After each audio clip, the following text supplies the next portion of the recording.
Ya, Bapak Ibu yang dikasihi Tuhan, bukan di negara saja ada badai, ada goncangan. Bahkan di dalam kehidupan kita pun pribadi lepas pribadi yang namanya badai itu selalu ada. Amin. Ya, pastilah ada. Enggak ada satupun manusia yang tidak pernah mengalami permasalahan hidupnya, goncangan, badai kehidupan. Bahkan hamba Tuhan sekalipun, ya, jangan berpikir yang namanya hamba Tuhan tidak pernah ada badai. Saya berani katakan omong kosong.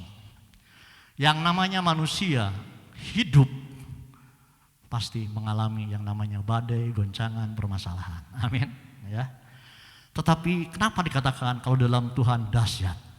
Saya akan bacakan satu firman Tuhan di dalam Yesaya pasalnya 41 ayatnya yang ke-8 sampai 10. Sebetulnya ini judul perikopnya Israel hamba Tuhan. Artinya firman Tuhan ini ditujukan kepada umat pilihannya di dalam perjanjian lama, yaitu bangsa Israel. Tetapi kita ada di dalam perjanjian baru.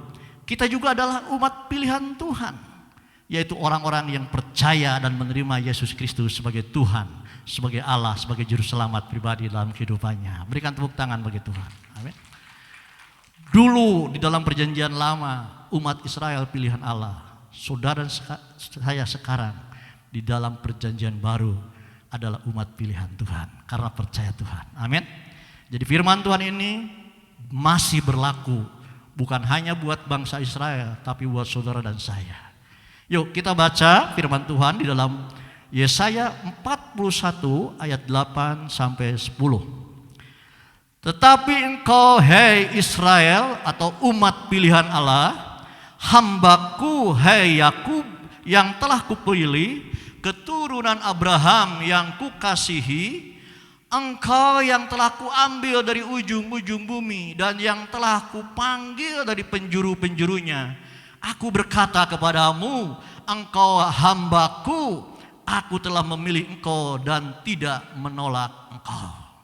Dikatakan Israel adalah hambaku karena umat pilihan. Sekarang saudara dan saya adalah hambaku kata Tuhan, karena saudara dan saya juga adalah orang percaya Tuhan Yesus, adalah umat pilihan Allah. Berikan tepuk tangan bagi Tuhan. Lanjut, Bapak Ibu yang dikasihi Tuhan, dikatakan ayat 10, janganlah takut sebab aku menyertai engkau.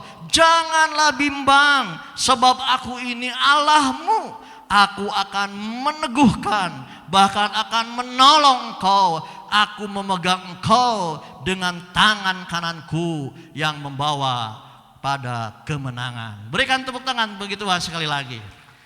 Inilah dahsyatnya hamba-hamba Tuhan, yaitu saudara dan saya yang percaya Tuhan. Dalam segala situasi kondisi apapun ada pertolongan Tuhan. Amin. Dikatakan di sini, jangan takut, aku menyertai engkau. Jangan bimbang sebab aku ini Allahmu. Aku akan meneguhkan, bahkan akan menolong. Aku memegang engkau dengan tangan kananku yang membawa kepada kemenangan. Bukankah ini satu jaminan yang luar biasa? Tuhan kepada hamba-hambanya, yaitu kepada saudara dan saya. Amin. Makanya kalau ditanya, apa kabarnya? Luar biasa. Karena ini ada penyertaan, ada perlindungan, ada pemeliharaan, ada pertolongan Tuhan. Situasi kondisi apapun yang terjadi. Amin. Ya. Enak ya? Tetapi bukan berarti hidup sebagai hamba Tuhan tidak ada masalah. Tetap masalah itu ada, saudara. Sekalipun ada penyertaan Tuhan, ada pertolongan Tuhan, ya. Dikatakan jangan bimbang, bukan berarti saudara dan saya tidak mengalami yang namanya masalah. Ya. Seorang hamba Tuhan, yaitu saudara dan saya yang percaya Tuhan Yesus sebagai hamba Tuhan, hidupnya akan disertai Tuhan, akan diteguhkan Tuhan, akan ditolong Tuhan, bahkan akan dipegang Tuhan untuk dibawa pada kemenangan. Tetapi bukan berarti sebagai hamba Tuhan tidak ada permasalahan dalam kehidupannya. Kalau kita baca dan renungkan firman Tuhan, semua yang namanya murid Kristus pernah mengalami penderitaan. Ya. Termasuk yang disebut rasul besar Paulus. Pernah yang namanya penderitaan. Ya. Pernah yang namanya kelaparan, pernah namanya kekenyangan. Itulah dinamika hidup. Amin. Jangan kita ada di awang-awang. Pikiran kita realistis aja, realistis. Yuk kita buka firman Tuhannya tentang pernyataan seorang rasul yang besar yang namanya Paulus di dalam Filipi pasal 4 ayat 11 sampai 13. Dikatakan demikian, Filipi pasal 4 ayat 11, kukatakan ini bukan karena kekurangan, sebab aku telah belajar mencukupkan diri dalam segala keadaan. Garis bawahi, sebagai orang-orang percaya harus hidup belajar mencukupkan diri. Ya. Ayat 12, aku tahu, kata Paulus, kekurangan dan aku tahu apa itu kelimpahan. Dalam segala hal dan dalam segala perkara tidak ada sesuatu yang merupakan rahasia bagiku. Baik dalam hal kenyang maupun dalam hal kelaparan, baik dalam hal kelimpahan maupun dalam hal kekurangan. Sebab firman Tuhan ayat 13 dikatakan, segala perkara dapat kutanggung di dalam Dia yang memberi kekuatan kepadaku. Amin. Masalah biasa, dinamika kehidupan. Ada saatnya kita kenyang, ada saatnya kita lapar, ada saatnya kita kekurangan, ada saatnya kita kelimpahan. Tapi semuanya itu firman Tuhan katakan, belajar mencukupkan diri. Lalu dikatakan apa? Segala perkara dapat kutanggung di dalam Dia yang memberikan kekuatan kepadaku. Yang penting kita memiliki Tuhan. Situasi kondisi apapun kita akan kuat bersama dengan Tuhan. Berikan tepuk tangan bagi Tuhan. Amin. Jadi jangan salah sangka sebagai hamba Tuhan, ya. Kadang apalagi hamba Tuhan, pemimpin, ya, gembala, ya, suka disalah sangka. Kalau gembalanya kurus, kata jemaat itu gembala kurang doa, kurang makan, ya. Kalau kegemukan, wah itu gembala serakah, segala dimakan. Itu serba salah kalau jadi pemimpin, saudara. Amin. Itu hal biasa, ya, hal biasa, saudara. Tidak usah dibikin pusing, ya. Kadang serba salah. Jadi semua yang namanya manusia pasti mengalami namanya masalah, goncangan atau badai kehidupan. Amin. Bapak Ibu yang Tuhan, pagi hari ini saya akan bacakan firman Tuhan yang ada kaitannya dengan badai. Ya. Di dalam Markus pasal 4 ayat 35 sampai 41. Ya, saya bacakan, Bapak Ibu simak dengan baik. Ya. Dikatakan Markus pasal 4 ayat 35 sampai 41.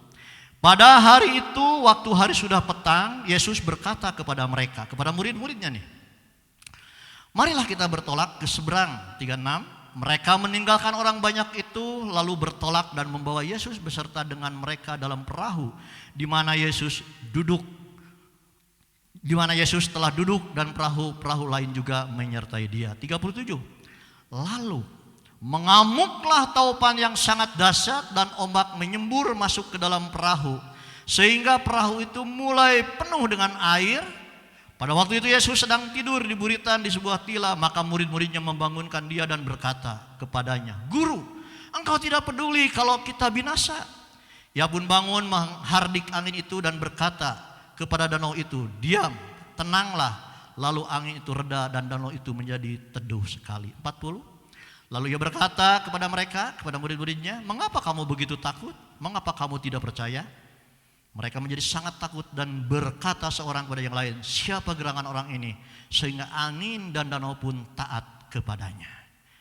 Bapak Ibu Tuhan, kita akan belajar dari satu firman Tuhan yang telah kita baca ini. Ini murid-murid bersama Tuhan dalam satu perahu. Gak jauh-jauh amat ya. Dalam satu perahu. Murid-murid bersama dengan Tuhan. Tapi kadang Tuhan izinkan menghadapi masalah. Ada badai, ada angin ribut. Jadi sekali lagi jangan berpikir jadi murid Kristus tidak akan mengalami masalah. Sebagai hamba Tuhan, karena percaya Tuhan Yesus tidak akan menghadapi masalah, jangan berpikir begitu. Amin. Jangan, saudara. Real saja hidup ini, ya, karena sesuai dengan kebenaran firman Tuhan. Dikatakan tadi Markus 4 ayat 35 sampai 37, pada hari itu waktu hari sudah petang, Yesus berkata kepada mereka, marilah kita bertolak ke seberang. Mereka meninggalkan orang banyak itu lalu bertolak dan membawa Yesus beserta dengan mereka dalam perahu di mana Yesus telah duduk, dan perahu-perahu itu juga menyertai dia. 37, lalu mengamuklah topan yang sangat dahsyat, sangat dahsyat. Ini namanya badai. Dan ombak menyembur masuk ke dalam perahu. Bayangkan, air udah masuk ke perahu, sehingga perahu itu mulai penuh dengan air. Menakutkan. Sekali lagi saya ingatkan, lewat firman Tuhan ini, murid-murid bersama dengan Tuhan Yesus satu perahu. Artinya dekat dengan Tuhan. Sebagai hamba Tuhan kita memiliki hati yang dekat dengan Tuhan. Sebagai murid-murid Kristus kita harus memiliki hati yang dekat dengan Tuhan. Tetapi bukan berarti tidak Tuhan izinkan masalah seperti yang dialami di dalam firman Tuhan ini. Amin. Ya. Jangan berpikir kalau sudah percaya Tuhan tidak ada masalah dalam kehidupan. Ya. Kadang Tuhan izinkan badai, goncangan atau masalah dalam kehidupan kita. Tetapi pasti garis bawahi ada tujuan Tuhan yang baik di dalam setiap kejadian. Amin.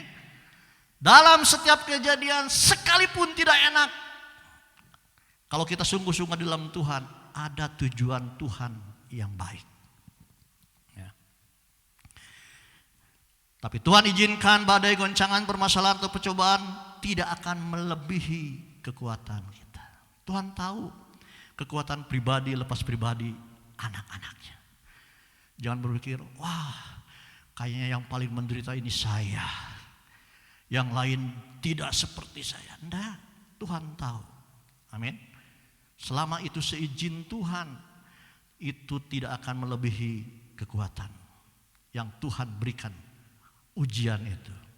Sebab ada firman Tuhannya, pencobaan-pencobaan yang kamu alami ialah pencobaan-pencobaan biasa yang tidak melebihi kekuatan manusia. Sebab Allah setia dan karena itu Ia tidak membiarkan kamu dicobai melampaui kekuatanmu. Pada waktu kamu dicobai, Ia akan memberikan kepadamu jalan keluar sehingga kamu dapat menanggungnya. Amin. Enak kan dengar firman-Nya ya? Kalau kita sungguh-sungguh percaya. Coba kita baca bersama-sama, tampilkan di dalam 1 Korintus pasalnya yang ke-10 ayat yang ke-13. Ditampilkan biar bisa dibaca. Tidak hanya didengar tapi dilihat dan dibaca. 1, 2, 3.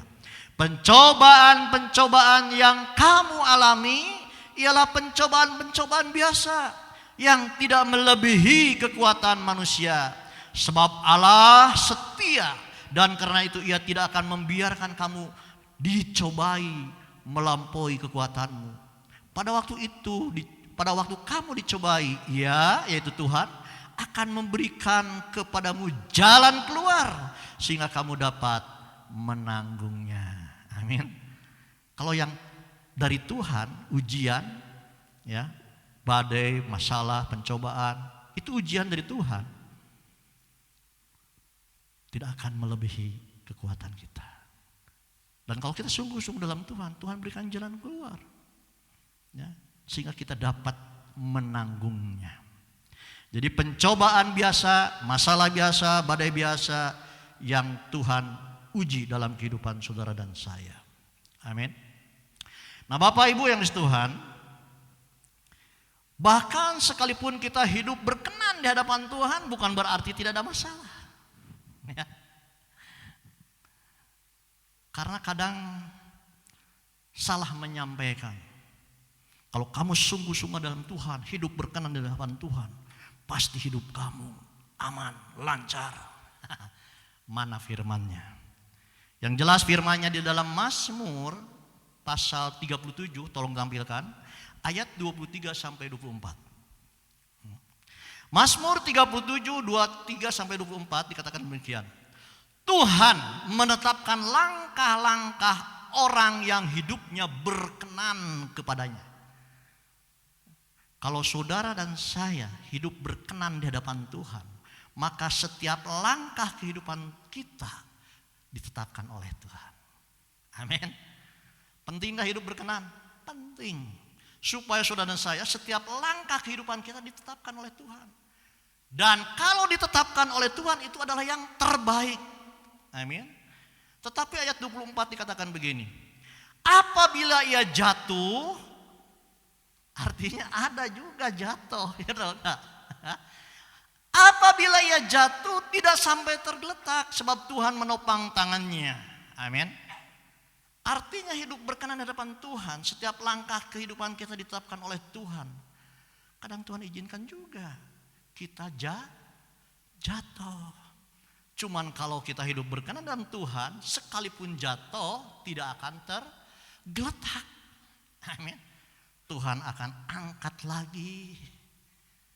Begitulah Bapa yang mengasihi anaknya. Saudara, kalau seorang bapak atau ibu melatih anaknya berjalan, dilepas, lalu jatuh, gak mungkin dibiarkan, pasti diangkat. Begitu juga saudara dan saya. Bapak kita, Bapak yang limpah dengan kasih. Berikan tepuk tangan bagi Tuhan. Amin. Sekali lagi, hidup berkenan di hadapan Tuhan itu penting. Tetapi bukan berarti tidak akan menghadapi yang namanya badai, masalah, goncangan dalam kehidupan. Ya, satu lagi ayatnya. Di dalam Mazmur pasal 23, ayatnya yang 1 sampai ke 4 dikatakan begini, firman Tuhan. Mazmur Daud. Tuhan adalah gembalaku, takkan kekurangan aku. Wih, luar biasa. Kalau gembalanya Tuhan tidak akan kekurangan domba-dombanya. Amin. Ia membaringkan aku di padang yang berumput hijau. Ia membimbing aku ke air yang tenang. Wah, makmur. Domba disuruh tidur di rumput yang hijau. Wah, tidur di tempat makanan ya. Dibawa ke air yang tenang, minuman. Wah, udah itu. Sejahtera. Ayat 3. Ia menyegarkan jiwaku, ia menuntun aku di jalan yang benar oleh karena namanya. Tetapi ayat 4. Sekalipun aku berjalan dalam lembah kekelaman. Artinya domba itu berjalan juga di lembah kekelaman. Mengalami juga yang menakutkan. Amin. Menjalani ke jalan yang lembah kekelaman. Artinya itu masalah. Amin. Nah, Bapak Ibu yang dikasihi Tuhan,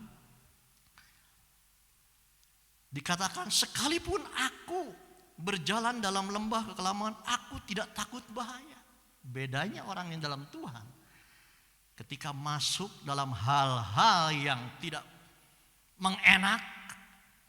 mengenakan pun, dikatakan firman Tuhan, aku tidak takut bahaya. Kenapa? Sebab engkau besertaku, gadamu dan tongkatmu, itulah yang menghibur aku. Berikan tepuk tangan bagi Tuhan. Amin. Sekali lagi, kita dahsyat, kita luar biasa di dalam Tuhan. Karena ada penyertaan, perlindungan, pertolongan. Amin. Sekalipun kita mengalami berjalan di dalam kekelaman, jatuh tapi kita tidak akan tergeletak. Amin. Itulah hamba-hamba Tuhan. Itulah murid-murid Kristus yang sungguh-sungguh percaya kepada Tuhan. Nah, Bapak Ibu yang Tuhan, untuk supaya kuat menghadapi atau menghindari topan, badai, goncangan atau pencobaan, ini sudah sering diulang-ulang, ya. Kita harus dekat dengan Tuhan. Amin. Kita harus selalu mendengarkan apa yang dikatakan Tuhan. Karena itulah yang menjadi kekuatan.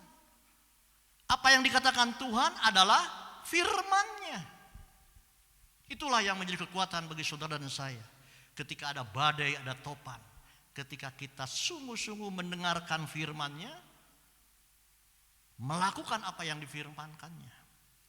Firman Tuhan di dalam Matius 7 ayat 24 sampai 27 dikatakan begini, setiap orang yang mendengar perkataanku ini dan melakukannya, ia sama dengan orang yang bijaksana yang mendirikan rumahnya di atas batu. Kemudian turunlah hujan, datanglah banjir, lalu melanda rumah itu. Tetapi rumah itu tidak rubuh sebab didirikan di atas batu. Kokoh, kuat, rumah itu tidak roboh. Karena diumpamakan seperti orang yang mendengar firman Tuhan, melakukan. Amin. Mendengar, melakukan. Jadi kita harus, apa kata firman Tuhan, kita lakukan. Dengarkan firman Tuhan, lakukan firman Tuhan. Itu menjadi kekuatan bagi saudara dan saya. Ketika ada badai dalam kehidupan saudara. Mungkin badai rumah tangga, keluarga. Mungkin badai perekonomian. Mungkin badai sakit penyakit. Badai apapun bisa terjadi dalam kehidupan saudara dan saya. Amin. Tetapi saudara saya akan kuat kalau kita mendengar firman-Nya dan melakukan firman Tuhan. Berikan tepuk tangan bagi Tuhan. Jadi Bapak Ibu yang dikasihi Tuhan, ini sepertinya klise. Tetapi ini adalah penting. Baca, renungkan dan lakukan firman Tuhan. Baca, renungkan dan lakukan firman Tuhan. Baca, renungkan dan lakukan firman Tuhan. Amin. Karena itulah yang akan tertanam dalam hati kita. Seperti kerbau yang makan rumput. Sesudah makan rumput banyak, ditelan. Nanti sudah habis rumputnya. Yang di dalam perutnya itu dikeluarkan lagi, dikunyah lagi. Itu namanya memamah biak. Sampai halus, sampai menjadi darah daging. Begitupun firman Tuhan. Kita harus memamah biak, merenungkan firman Tuhan. Ya, bukan dihafalkan menjadi pengetahuan dalam otak kita. Tetapi direnungkan, tertanam di dalam hati. Satu saat ketika ada tekanan, ada badai dalam kehidupan, maka firman itu akan keluar menguatkan saudara dan saya. Amin. Bapak Ibu yang dikasihi Tuhan, Lukas 22 ayat 39 sampai 40 berkata demikian. Lalu pergilah Yesus keluar kota dan sebagaimana biasa ia menuju bukit Zaitun, murid-muridnya juga mengikuti dia. Ayat 40. Setelah tiba di tempat itu ia berkata kepada mereka, berdoalah supaya kamu jangan jatuh ke dalam pencobaan. Baca, renungkan, lakukan firman Tuhan. Yang kedua, berdoa. Amin. Jangan lupa berdoa. Sudah Pak, saya berdoa sehari 3 kali. Sarapan pagi, makan siang, makan sore. Bukan itu saudara. Bukan itu doanya ya. Doa itu adalah komunikasi dengan Tuhan. Doa itu ngobrol dengan Tuhan. Goal dari doa itu apa? Selain dijawab doanya, ada yang lebih utama. Amin. Kadang jawabannya juga tidak sesuai dengan kehendak kita. Kita berdoa minta A. Kadang jawaban Tuhan, ya. Kadang jawaban Tuhan, nanti dulu. Kadang jawaban Tuhan, tidak anakku. Itu semuanya jawaban. Amin. Tetapi ada yang lebih utama lewat doa ini apa? Bukan hanya sekedar jawaban. Ada yang lebih dari itu. Lewat doa itu supaya kita lebih mengenal Tuhan. Amin. Karena doa itu komunikasi. Bapak Ibu yang dikasihi Tuhan, kalau di kursi itu ada orang, lalu saya pelototin, saya lihat, terus apakah saya akan kenal enggak? Enggak mungkin. Supaya saya mengenal orang yang duduk di situ, saya harus ngomong. Saya harus berbicara. Membangun relasi, membina hubungan, kita akan mengenal siapa namanya, di mana tempat tinggalnya, dan seterusnya dan seterusnya dan seterusnya. Ya. Mungkin jodoh kalau perempuan. Lewat mengenal. Begitupun doa, jangan salah. Doa itu bukan hanya minta supaya jawaban. Ada yang lebih dari sekedar jawaban, mengenal Allah. Berikan tepuk tangan bagi Tuhan. Amin. Ya. Karena definisi doa itu kan berbicara, ngobrol, komunikasi ya, dengan Tuhan. Tuhan berkomunikasi dengan kita lewat firman-Nya. Itulah yang lebih utama. Hati-hati, berdoa jangan dibatasi supaya dijawab setiap pergumulan kita. Oke, itu tidak salah. Tetapi lebih utama lagi, lebih mengenal Tuhan. Amin. Ya. Kalau Tuhan sih mengenal kepada setiap saudara dan saya, karena Dia yang menciptakan saudara dan saya. Tetapi Tuhan lebih lagi rindu dikenal oleh anak-anaknya. Jadi sekali lagi, amin, Bapak Ibu Tuhan, itu penting sekali. Yang kedua, ya, tadi yang pertama, sekalipun kita hamba Tuhan, tidak lepas dari yang namanya masalah. Yang kedua, Markus pasal 4 ayat 38 sampai 39. Dikatakan firman Tuhan, pada waktu itu Yesus sedang tidur di buritan di sebuah tilam. Maka murid-muridnya membangunkan Dia dan berkata kepadanya, "Guru, engkau tidak peduli kalau kita binasa." Ia pun bangun, menghardik angin itu dan berkata kepada danau itu, "Diam, tenanglah." Lalu angin itu reda dan danau itu menjadi teduh. Dari kebenaran firman Tuhan ini ada satu pelajaran, yaitu ketika kita mendekat kepada Tuhan, lebih dekat lagi kepada Tuhan, ya. Murid-murid sudah dekat kepada Tuhan, tapi ketika dia mendekat dan membangunkan, itu berarti mendekat lebih lagi. Nah, Bapak Ibu yang dikasihi Tuhan, ketika kita lebih mendekat kepada Tuhan dan minta pertolongan, maka Tuhan akan menolong. Amin. Harus lebih mendekat lagi dan mendekat lagi kepada Tuhan. Ya. Ketika kita sedang dalam badai permasalahan, goncangan, datang kepada Tuhan. Amin. Kuncinya yang pertama, datang kepada Tuhan, mendekat kepada Tuhan. Dan berseru, berdoa. Maka di situ terjadi pertolongan Tuhan. Amin. Bahkan kadang lewat badai kehidupan, tujuan Tuhan supaya kita lebih dekat dan berseru kepada Tuhan. Jadi apapun yang Tuhan izinkan dalam kehidupan saudara dan saya, ada tujuan baiknya. Lewat firman Tuhan ini, lewat badai sekalipun, tujuan Tuhan supaya anak-anaknya lebih mendekat lagi kepada Tuhan.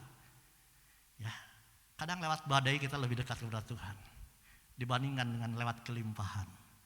Walaupun tidak semua orang, ya, bisa lewat kelimpahan lebih dekat kepada Tuhan, lewat kekurangan lebih dekat kepada Tuhan. Tapi biasanya pada umumnya ketika ada goncangan, ketika ada masalah, ketika ada badai dalam kehidupan kita, kadang kita lebih dekat kepada Tuhan.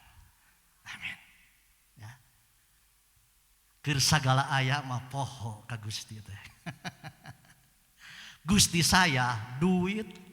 Sagala bisa diatasi ku duit. Hati-hati. Musuh Tuhan adalah mamon, saudara. Ya. Bukan tidak penting uang, penting. Saudara dan saya hidup di dunia ini membutuhkan yang namanya uang. Penting, penting. Tetapi itu jangan menjadi saingan Tuhan. Amin. Sampai semuanya bisa diatur dengan uang. Ada saatnya uang tidak berfungsi. Kalau kata dokter, Bapak 1 bulan lagi diperkirakan check out. Itu uang deposito yang banyak. Waduh, kayaknya gak berfungsi. Ada saatnya ketika sakaratul maut datang. Wah, itu bahasa dulu saya itu. Sebelum percaya Tuhan Yesus. Tidak berguna itu uang. Amin. Nah, Bapak Ibu yang dikasihi Tuhan, tapi maaf, uang penting selama saudara saya hidup di dunia ini. Cari uang boleh, enggak dosa, enggak haram. Orang-orang percaya boleh cari uang. Nah. Lanjut Bapak Ibu yang dikasihi Tuhan, yang ketiga. Di dalam Markus pasal 4 ayat 40 dikatakan begini, lalu ia berkata kepada mereka, "Mengapa kamu begitu takut? Mengapa kamu tidak percaya? Ada rasa takut, itu manusiawi, normal. Amin. Manusiawi. Biarpun saya di mimbar pakai dasi, pakai jas, ada rasa takut. Ya. Gak mungkin saya di jalan tol nyebrang. Itu udah gak punya rasa takut, berarti wah, udah seniman itu mah. Manusiawi takut. Ya. Tetapi yang tidak boleh itu hidup dikuasai rasa takut. Hidup penuh dengan ketakutan. Itu yang tidak boleh. Ada rasa takut, sekali lagi itu normal. Tetapi kalau begitu takut menguasai ya, kehidupan saudara dan saya, memiliki takut yang berlebihan, firman Tuhan katakan itu sama dengan tidak percaya. Hidup penuh dengan ketakutan, hidup dikuasai ketakutan. Firman Tuhan katakan, mengapa kamu tidak percaya? Bapak Ibu yang Tuhan, percaya itu bahasa rohaninya iman. Saudara dan saya diselamatkan karena karya Tuhan Yesus di atas kayu salib. Tapi untuk meraih dengan iman, ketika kita percaya akan karya Tuhan Yesus, maka saudara dan saya diselamatkan. Maka pupuklah iman itu supaya kuat teguh. Ketika tidak percaya, artinya sudah tidak percaya akan karya Tuhan. Itu berbicara hilang keselamatan. Amin. Iman yang harus dipupuk supaya bertumbuh, supaya kuat. Kan iman itu dinamis. Bisa naik, bisa turun, bisa kuat, bisa lemah. Bahkan firman Tuhan katakan iman itu bisa gugur. Ketika iman gugur, goodbye Tuhan Yesus. Hilang keselamatan. Amin. Bapak Ibu yang Tuhan, rasa takut itu normal, tetapi jangan hidup dikuasai ketakutan. Jadi ketika kita dalam badai permasalahan, mungkin rumah tangga, mungkin ekonomi, mungkin kesehatan dan lain sebagainya, jangan dikuasai ketakutan. Amin. Takut boleh, tapi jangan dikuasai oleh ketakutan. Datanglah kepada Tuhan. Berikan tepuk tangan bagi Tuhan.